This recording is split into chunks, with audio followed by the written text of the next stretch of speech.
Welcome to நம்ம cooking. நம்ம குக்கிங்கில் இன்றைக்கி நம்ம பார்க்க போகிற video butter cheese chicken sandwich. Chicken எல்லாருமே எல்லாருக்கும் ரொம்ப பிடிக்கும், குழந்தைங்களுக்கெல்லாம் ரொம்ப பிடிக்கும். அதனால் வாங்க அந்த சாண்ட்விச் எப்படி செய்யலான்னு பார்க்கலாம். ஒரு பவுலில் சிக்கன் எடுத்திருக்கேன், உப்பு ஒரு தேக்கரண்டி எடுத்திருக்கேன், ஒரு கப்பில் பாதி கப் தயிர் எடுத்திருக்கேன், பாதி லெமன் எடுத்திருக்கேன், ஒரு ஸ்பூன் மிளகாத்தூள் எடுத்திருக்கேன். சிக்கனை நல்லா மஞ்சத்தூள்லாம் போட்டு நல்லா கழுவி எடுத்துக்கோங்க. ஒரு ஸ்பூன் மிளகாத்தூள் போட்டுக்கோங்க.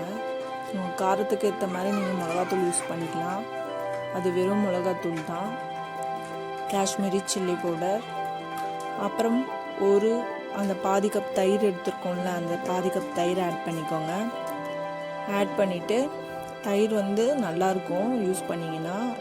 லெமனும் போட தான் போகிறோம். உப்பு ஆட் பண்ணிக்கோங்க.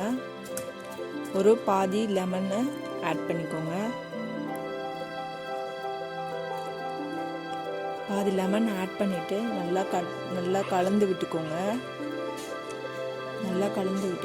கலந்தாதான் எவ்வளோ நல்லா நீங்கள் கலந்தீங்கன்னா தான் அது நல்லாயிருக்கும். நல்லா கலந்து விட்டுக்கோங்க. இதை நம்ம கையிலையும் கலந்து விட்டிங்கன்னா நல்லா ஸ்ப்ரெட் ஆகும் ஈவனாக. நல்லா கலந்து விட்டுக்கோங்க. இதில் எலும்பே இருக்கக்கூடாது இந்த கறியில். பாருங்கள், நானும் கையிலேயே கலந்து விட்டுக்கிறேன். அதில் கொஞ்சம் எனக்கு தண்ணி கம்மியாக இருக்கிற மாதிரி இருந்தது, அதனால் தண்ணி ஆட் பண்ணாமல் தயிர் ஆட் பண்ணிக்கிட்டேன். திருப்பி நல்லா கலந்து விட்டுட்டு இதை அட்லீஸ்ட் ஒரு 6 hours அல்லது ஒரு 3 hours நீங்கள் இதை ஊற வச்ச சிக்கனை செய்கிறதுக்கு நம்ம சிக்கன் கிரேவி செய்ய போகிறோம். அதுக்கு என்னென்ன பொருள்: பட்டர் ஒரு 10 கிராம் எடுத்து வச்சுருக்கேன், ஒரு ஸ்பூன் மல்லித்தூள் எடுத்து வச்சுருக்கேன், ஒரு பெரிய வெங்காயம் கட் பண்ணி எடுத்து வச்சுருக்கேன், ஒரு ஸ்பூன் இஞ்சி பூண்டு பேஸ்ட்டு தான் நம்ம போட போகிறோம், ஒரு ஸ்பூன் மிளகாத்தூள் எடுத்து வச்சுருக்கேன், வெறும் மிளகாத்தூள், ஒரு ஸ்பூன் உப்பு, ஒரு பெரிய தக்காளியை கட் பண்ணி எடுத்து வச்சுருக்கேன். வாங்க எப்படி சமைக்கலான்னு பார்க்கலாம்.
இந்த ரெசிபி எப்படி இருக்குன்னு மறக்காமல் ட்ரை பண்ணி பாருங்கள். மறக்காமல் ஒரு கமெண்ட் கொடுங்க, லைக் பண்ணுங்கள், ஷேர் பண்ணுங்கள், மறக்காமல் சப்ஸ்கிரைப் பண்ணிக்கோங்க. Thank you friends.